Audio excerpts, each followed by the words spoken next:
नमस्कार, मेरा नाम ज्ञानेश्वर है और आप देख रहे हैं खबरों के पीछे। रोज रात 9 बजे एक नई कहानी लेकर हम आपके सामने हाजिर होते हैं। अपराध की दुनिया की कई कही अनकही कहानियों में से एक कहानी हम आपके साथ साझा करते हैं। तो देखिए, यदि खबरों के पीछे के आप नियमित दर्शक हैं तो आपको पता है कि एपिसोड नंबर 305 से कहानी शुरू हुई है वीरप्पन की, दक्षिण भारत के मानसिंह माने जाने वाले वीरप्पन की, जो जितना क्रूर हुआ उतना कोई दूसरा नहीं हुआ। और आज वीरप्पन की कहानियों की तीसरी किस्त में हम हैं। तीसरी किस्त जो है आज वह बहुत ही भयावह है। देखिए, एक करेक्शन है, कहानी पहले बताएं या यूं कहें कि मिस्टेकन ऑफ फैक्ट्स है कहने में कि वीरप्पन ने पहली हत्या, सरकारी मुलाजिम की हत्या 27 अगस्त 1983 को ही की थी। मैंने पिछले एपिसोड में 1985 कह दिया था। वो फॉरेस्ट गार्ड केम पृथ्वी की हत्या थी। तो देखिए, 1990 आते आते ये वीरप्पन इतना ज्यादा खूंखार हो गया कि कर्नाटक, तमिलनाडु और तमाम सरकारें भय खाने लगी।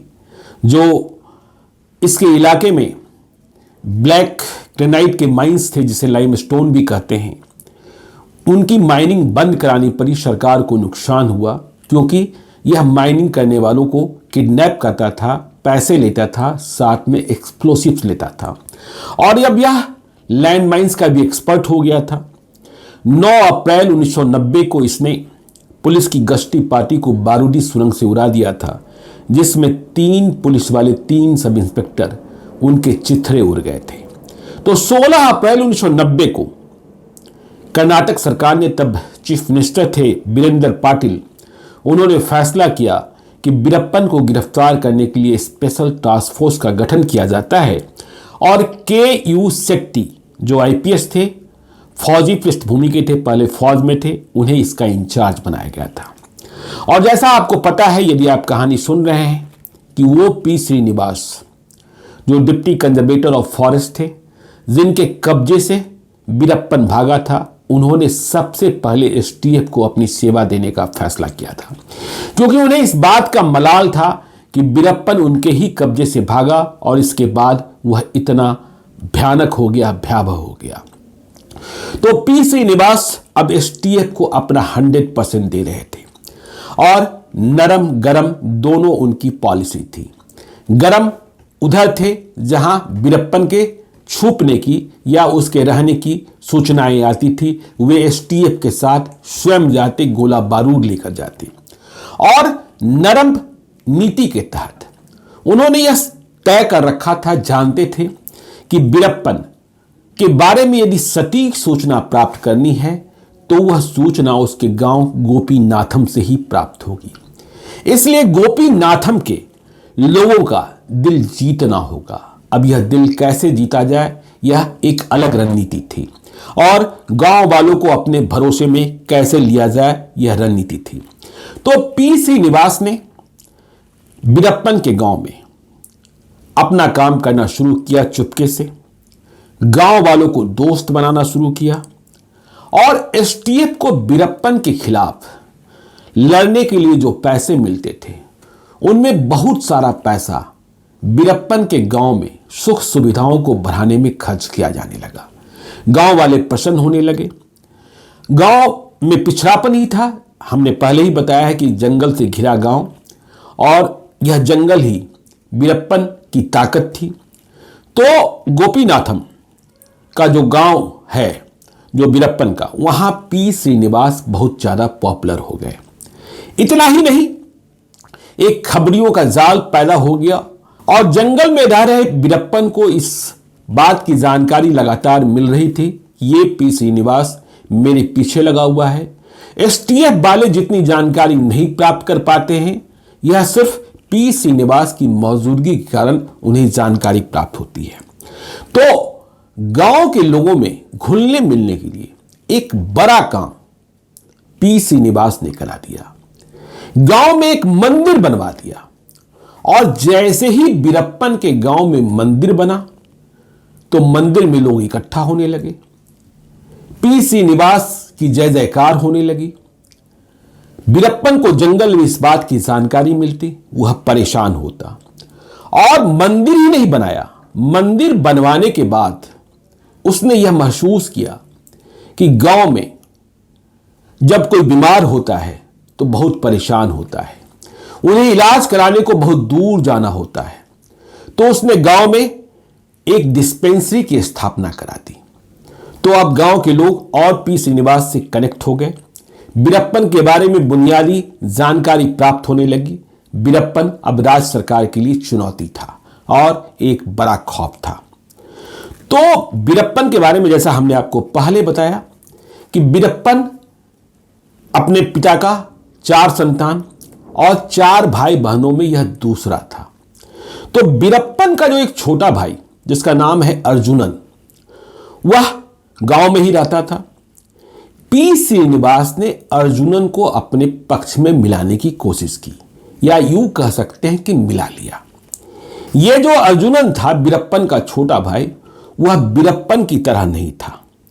आप कह सकते हैं जो केस स्टडी है और जो बीरप्पन के बारे में जानकारी है और बीरप्पन को पीछा करने के लिए जो अभियान चला, उसके तहत जितने इनपुट्स इकट्ठा किए गए कि बीरप्पन का यह छोटा भाई अर्जुनन जो गांव में रह रहा था, वह लफंगा था और काम न करने वाला था, कोई भी काम नहीं करता था, केवल अय्यासी की आदत थी, शराब सिगरेट से नाता था और कहने वाले यह भी कहते हैं कि यह रंडीबाज था। देखिए, शब्द हम जो इस्तेमाल कर रहे हैं मुझे पता है, लेकिन करना पड़ता है। तो एसटीएफ वालों को ऐसे लोग ज़्यादा पसंद आते हैं क्योंकि उन्हें लगता है कि यह जल्दी से घुल मिल सकता है, इसे रुपयों की जरूरत होती है। बीरप्पन को यह सब कुछ खबर थी अपने भाई अर्जुनन के बारे में और वह अर्जुनन को संदेशा भी भिजवाता था कि देखो, तुम्हारी ये आदतें ही तुम्हें भी और मुझे भी ले डूबेगी। लेकिन यह मानता कहां था। बावजूद इसके बीरप्पन का अपने परिवार से, भाई से प्यार तो था ही, इसलिए दोनों एक दूसरे के संपर्क में रहते थे। और इधर पी श्रीनिवास यह प्लान करने लगा था कि यदि अर्जुनन को, बीरप्पन के भाई को, हम कॉन्फिडेंस में ले लेते हैं तो पता नहीं इतना भरोसा कैसे हो गया था पी श्रीनिवास को कि बीरप्पन सरेंडर कर देगा अर्जुनन के कहने पर मेरे सामने। खैर, तो अर्जुनन ही सिर्फ अकेला नहीं था जिसके संपर्क में पी श्रीनिवास थे। गोपीनाथम गांव के और भी लोग थे जिसके संपर्क में पी श्रीनिवास थे और बीरप्पन के करीब पहुंचने की कोशिश कर रहे थे। तो देखिए, आगे की जो कहानी है जो और ज्यादा खौफनाक है वह यह है, बीरप्पन की एक छोटी बहन थी जिसका नाम था मरियम्मल। गांव के लोग प्यार से मारी कहते थे और यह बहुत ही खुश मिजाज लड़की थी। यह न अर्जुनन थी न बीरप्पन थी। गांव के लोग भी इसे बहुत प्यार करते थे और मारी एक आम लड़की की तरह जिंदगी जीना चाहती थी। जब पी श्रीनिवास ने गांव में लोकल डिस्पेंसरी खुलवाई तो यह मारी ही थी कि उसने स्वेच्छा से इस डिस्पेंसरी में काम करना शुरू किया था। तो आप एक तरीके से कह सकते हैं कि अर्जुनन के बाद मारी भी एसटीएफ के डायरेक्ट इनडायरेक्ट कन्वर्सेशन में आ चुकी थी और बीरप्पन के बारे में तमाम प्रकार की जानकारियां जुटाई जा रही थी। ऑपरेशन गोपीनाथम गांव में पी श्रीनिवास का था, लेकिन पी श्रीनिवास के बारे में हमने आपको पहले भी बताया था कि जब एसटीएफ उन्होंने ज्वाइन किया था तो बहुत सारे लोगों को लगता था कि यह बोझ है, इसके ही कस्टडी से तो भागा था, पता नहीं इन्हें शामिल कर क्या फायदा मिलेगा। लेकिन पी श्रीनिवास तो 100% देना चाहते थे। खैर, तो एसटीएफ में जो डिफरेंट ओपिनियन के लोग थे उन्होंने एक गलती कर बैठी बगैर पी श्रीनिवास को बताए। और गलती यह हुई कि एक दिन बीरप्पन की छोटी बहन मरियम्मल उर्फ मारी को कस्टडी में ले लिया गया पूछताछ के लिए। क्यों लिया गया, इस बात को समझिए। बात यह थी कि बीरप्पन की पत्नी वाइफ मुथु लक्ष्मी वह गांव में ही रह रही थी और एसटीएफ को भरोसा यह था कि उसे हम गांव में घर में नजरबंद किए हुए हैं और उसकी हर गतिविधि पर हमारी नजर है। तो बीरप्पन की पत्नी एसटीएफ की निगहबानी में थी। लेकिन अचानक ऐसा हुआ कि मुथु लक्ष्मी गांव से भाग गई। और भागकर कहां गई? भागकर जंगल में चली गई बीरप्पन के पास। तो एसटीएफ जो पी श्रीनिवास के अगेंस्ट थे, डिफरेंट ओपिनियन वाले लोग थे, उनका यह मानना था कि मुथु लक्ष्मी को बीरप्पन तक भगाने में बीरप्पन की छोटी बहन मारी ने ही सपोर्ट किया है और उसकी मदद से ही वह भागी है। तो इसी आरोप में, इसी बारे में जानकारी प्राप्त करने को मारी को कस्टडी में ले लिया गया। अब जब एसटीएफ वालों ने कस्टडी में लिया तो जाहिर तौर पर कुछ कराई हुई होगी, अत्यधिक कराई भी हुई होगी। लेकिन मारी बहन भी ऐसी कि उसने कुछ उगला नहीं, कुछ नहीं बताई और परेशान होकर, हैरान होकर एसटीएफ वालों को उसे छोड़ना पड़ा। तो मारी तो गांव लौट आई, लेकिन इस कार्रवाई ने उसे तोड़ दिया। अब वह डिस्पेंसरी जाना बंद कर चुकी थी। कहानी यह है कि वह परेशान अवस्था में पी श्रीनिवास से मिलने गई, लेकिन पी श्रीनिवास भी अपनी मजबूरी जानते थे कि यह जो एक्शन है उनसे बिना पूछे लिया गया है। वे लाचार थे और बेबस थे। तो ऐसे में मारी को वो कोई भरोसा नहीं दे पाए। मारी को लगने लगा कि मेरी जिंदगी अब असुरक्षित है, पता नहीं क्या क्या हो सकता है। और इधर इन सब बातों की जानकारी जंगल में बीरप्पन को थी। वह बहुत विचलित था और अब बदला लेने को सोच रहा था कि ये परिवार वाले अब मुझे छोड़िए, मेरे परिवार वालों को तबाह करने में लग गए हैं, अर्जुनन के सहारे मुझ तक पहुंचने की कोशिश कर रहे हैं, मेरी बहन को तबाह किया जा रहा है। तो बात चल ही रही थी, अचानक ये हुआ कि बीरप्पन की छोटी बहन मरियम्मल ने एक दिन कीटनाशक दवा खाकर आत्महत्या कर ली, अपने को मार डाला। उस दिन ये श्रीनिवास जो हैं एक दूसरे खबरी से मिलने के लिए मेतूर इलाके में गए हुए थे। तो जैसे ही बीरप्पन की छोटी बहन की मौत, खुदकुशी की खबर आई, सभी सकते में आ गए। समझ में तो आ ही गया कि अब बीरप्पन छोड़ेगा नहीं, बीरप्पन बदला लेगा। बीरप्पन यह बात समझ चुका था कि ये पी श्रीनिवास जो मेरे गांव में पसरा, मंदिर बनवाया, डिस्पेंसरी खुलवाया, मेरे भाई से मिला, बहन से मिला, इसका मकसद सिर्फ और सिर्फ मुझ तक पहुंचना है। तो बीरप्पन ने अब दूसरी रणनीति पर काम करना शुरू किया। चैलेंजेस नए थे, इधर पी श्रीनिवास भी, उन्हें भी जवाब देना था। तो इसी दरमियान बहन की मौत हो चुकी थी। इसके बाद एक और बड़ी कार्रवाई एसटीएफ ने, और वह भी पी श्रीनिवास के लीडरशिप में हुई। कार्रवाई यह हुई कि पी श्रीनिवास को बीरप्पन के गैंग के बारे में एक बहुत ही सटीक खबर मिली थी और इस सटीक खबर के आधार पर जंगल में रेड हुई। बीरप्पन तो नहीं मिला, लेकिन इस छापेमारी में 850 किलो 850 केजी चंदन लकड़ी की जब्ती की गई। कह सकते हैं कि आर्थिक रूप से बीरप्पन को बड़ा झटका दिया गया और यह झटका इतना तेज था कि चंदन की लकड़ी तो जब्त हुई ही, साथ में बीरप्पन के गिरोह के 20 डकैतों ने सरेंडर भी कर दिया। समझ सकते हैं कि एसटीएफ की कार्रवाई कितनी बड़ी हुई होगी। तो अब बीरप्पन की बारी थी। बीरप्पन ने सोचा कि मुझे कुछ करना होगा। अब पी श्रीनिवास को चाल में फंसाने के लिए बीरप्पन ने पी श्रीनिवास की रणनीति को ही अख्तियार किया। जिस अर्जुनन के माध्यम से, छोटे भाई के माध्यम से बहन तो चली गई थी, पी श्रीनिवास बीरप्पन तक पहुंचना चाहते थे। अब उसे बीरप्पन ने ही मोहरा बना लिया।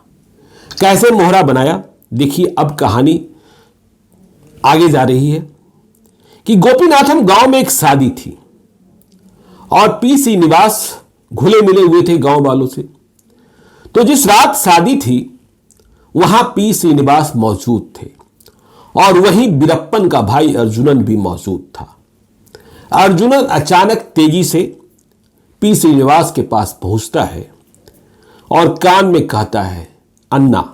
दक्षिण भारत में अन्ना बड़े भाई को कहा जाता है।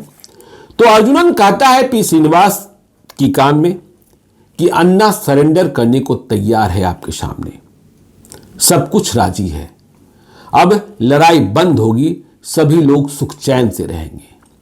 तो पी श्रीनिवास तो उछल जाते हैं, उन्हें लगता है कि इतना बड़ा मेडल मुझे मिलने जा रहा है, जो मैंने गोपीनाथम में काम किया उसका परिणाम मिलने जा रहा है। और वीरप्पन की वे बड़ाई करने लगे, कितना महान है, मुझ पर ही भरोसा किया, मुझे ही बुला रहा है। अर्जुनन ने यह भी कहा, आपको अकेले जाना होगा, हम साथ में चलेंगे, कोई रिस्क की बात नहीं होगी, भाई सरेंडर करेगा, हम दोनों साथ लौटेंगे। तो अब बात हुई कि सरेंडर कहां करेगा। तो अर्जुनन ने बताया कि थोड़ा इंतजार कीजिए, खबर आएगी, वह सरेंडर को तैयार है, हम और आप चलेंगे, गांव के भी कुछ लोग चलेंगे, नाम दिल्ली, लेकिन आप ही चलेंगे, स्टीप के बाकी कोई लोग नहीं चलेंगे, कोई हथियार लेकर नहीं चलेगा। तो नाम दिल्ली जंगल में चलेंगे, आधे रास्ते में एक दूसरा खबरी मिलेगा जो आपको और हमको आगे ले जाएगा, जहां मुलाकात होगी और फिर आत्मसमर्पण के लिए वह राजी होगा, हम सभी साथ में चले आएंगे। तो यह नाम दिल्ली कहां था? नाम दिल्ली गोपीनाथम से 2.5 घंटे जंगल में पैदल का रास्ता था। तो खबर के इंतजार की बात हो गई। जो रिसर्च है, जो केस स्टडी है, कुछ दिन बाद खबर आती है कि आज पी श्रीनिवास को लेकर आओ छोटे भाई अर्जुनन के पास, गांव के कुछ और लोगों के पास। पी श्रीनिवास तो खुशी में पागल, वे किसी को नहीं बताते हैं। बिना हथियार के अर्जुनन और गांव के कुछ लोगों के साथ जंगल नाम दिल्ली में आगे बढ़ने लगते हैं, पैदल चलते जाते हैं, 2.5 घंटे का रास्ता है। कोई आधे रास्ते तक पहुंचने के बाद वे देखते हैं कि जो गांव वाले हैं, जो साथ में चले थे, वे तो पीछे छूट गए। अब तो सिर्फ और सिर्फ हम और अर्जुनन हैं। अर्जुनन भरोसा दिलाता है, रणनीति यही थी, तय यही था। गांव वाले अंतिम लक्ष्य तक नहीं पहुंचते, उन्हें नहीं जाना था, हम चल रहे हैं ना, हमारे रहते आपको किसी बात की चिंता कहां। खैर, तो आखिरी डेस्टिनेशन पर जहां पहुंचते हैं तो वह एक पोखर जैसा स्थान था जंगल के भीतर। वहां पहुंचने के बाद दोनों रुक जाते हैं। अर्जुनन को संकेत देता है। इसके बाद झाड़ी से कई लोग निकलते हैं, जिसमें वीरप्पन भी है। लंबी लंबी मूछें उसकी हो चुकी है और कंधे पर हथियार रखे हुए हैं, राइफल रखे हुए हैं। पी श्रीनिवास देखते हैं कि उनके इर्द गिर्द कोई नहीं है। अब अर्जुनन भी उधर ही जा चुका है। पी श्रीनिवास को समझ में आता है, लेकिन समझने के पहले आखिरी साहस दिखाते हुए वह वीरप्पन को संबोधित करते हुए कहते हैं, कहो वीरप्पन, कैसे हो तुम? आज तो सरेंडर करोगे, अब मेरे साथ चलोगे, यही सबसे बेहतर रास्ता है। पी श्रीनिवास जैसे ही यह कहते हैं, वीरप्पन अट्टहास करने लगता है, चोर का ठाका लगाने लगता है, राक्षसी ठाका लगाने लगता है। और वीरप्पन के साथ जितने दूसरे साथी हैं, वह भी उसी तरीके से राक्षसी हंसी हंसने लगते हैं। अब पी श्रीनिवास को समझ में आ जाता है कि हम तो चाल में फंस गए। वीरप्पन चिल्लाता है, कहता है पी श्रीनिवास को, कितना बेवकूफ है रे तू क्या समझता है मैं तुमको सरेंडर करेगा? हां, जो तुम यहां तक चला आया, तेरा दिमाग घुटने में है क्या? अब पी श्रीनिवास के पास समझने को कुछ भी नहीं बचा है। वह कोई जवाब देते इसके पहले वह गोली मार देता है पी श्रीनिवास को। पी श्रीनिवास खल्लास, वहीं लुढ़क जाते हैं, गोली से ही मौत हो जाती है। लेकिन यह तो वीरप्पन है, विभत्स है, नृशंस है, निर्दयी है। हत्या करने के बाद वह वहीं पी श्रीनिवास की गर्दन को काटता है और गर्दन काटने के बाद शरीर के बाकी हिस्से को वहीं छोड़ देता है और नरमुन को लेकर, मतलब पी श्रीनिवास के शरीर को लेकर अपने कैंप तक जाता है। खबर यह आती है, आप सोचिए कितना निर्दयी है कि ये वीरप्पन अब पी श्रीनिवास के नरमुन से सिर को लात मार मार कर फुटबॉल की तरह खेलने लगता है। पी श्रीनिवास की हत्या हो जाती है, उनका सिर फुटबॉल बन जाता है और इसे बरसों तक इस नरमुन को निर्दयी जालिम वीरप्पन सहेज कर रखता है। यह बात हम इसलिए कर रहे हैं क्योंकि यह पुलिस रिकॉर्ड में है कि पी श्रीनिवास का सिर कोई 3 साल के बाद जंगल में पाया गया। तो पी श्रीनिवास की मौत, पी श्रीनिवास की हत्या की जब खबर आती है तो यह बात सभी को समझ में आ जाती है कि वीरप्पन अब किसी को नहीं छोड़ेगा। यदि किसी ने मुखबिरी की तो वह उसे मार डालेगा। उसका खौफ कर्नाटक, तमिलनाडु से लेकर दिल्ली तक गूंजने लगता है। कहा यह जाता है कि पी श्रीनिवास की हत्या की खबर सुनकर गोपीनाथम के गांव के लोगों ने भी रोया था, लेकिन वे करते क्या? जंगल में भी जानवर रोए होंगे, यह भी लोग बताते हैं कि रोए थे। आज भी गोपीनाथम के मंदिर में पी श्रीनिवास की तस्वीर टंगी हुई है। अब वीरप्पन तो नहीं है, लेकिन पी श्रीनिवास की तस्वीर है। और जब कभी एसटीएफ अभियान की शुरुआत करती तो जाकर पी श्रीनिवास को सैल्यूट करती। तो यह वीरप्पन कितना बड़ा राक्षसी था, आप समझ सकते हैं कि सिर को फुटबॉल बनाकर खेलता था। और आज की कहानी तो हम यहीं समाप्त कर रहे हैं। कल एपिसोड नंबर 308 में जो कहानी आपको सुनाएंगे, आपके रोंगटे खड़े हो जाएंगे। सोच नहीं सकते हैं कि इतना क्रूर भी कोई व्यक्ति हो सकता है। तो आज के लिए इतना ही। चलते चलते यदि अब तक आपने हमारे YouTube चैनल खबरों के पीछे को सब्सक्राइब नहीं किया है तो जरूर कर लीजिए। और यदि इस वीडियो को आप फेसबुक पेज के माध्यम से देख रहे हैं तो पेज को लाइक कीजिए। एक और अनुरोध कि यदि आप मुझसे कोई कहानी सुनना चाहते हैं, मुझे कोई कहानी बताना चाहते हैं, कोई भूल सुधार चाहते हैं या सीधे तौर पर संपर्क करना चाहते हैं तो आप हमें gyaneswarlive@gmail.com पर मेल कर सकते हैं। इतना ध्यान रखिएगा कि यदि कोई विशेष कहानी सुनाने को कह रहे हैं, बताने को कह रहे हैं, तो उस कहानी मतलब वारदात की तारीख, साल, स्थान का यदि आपको पता है तो हमें जरूर बताएं।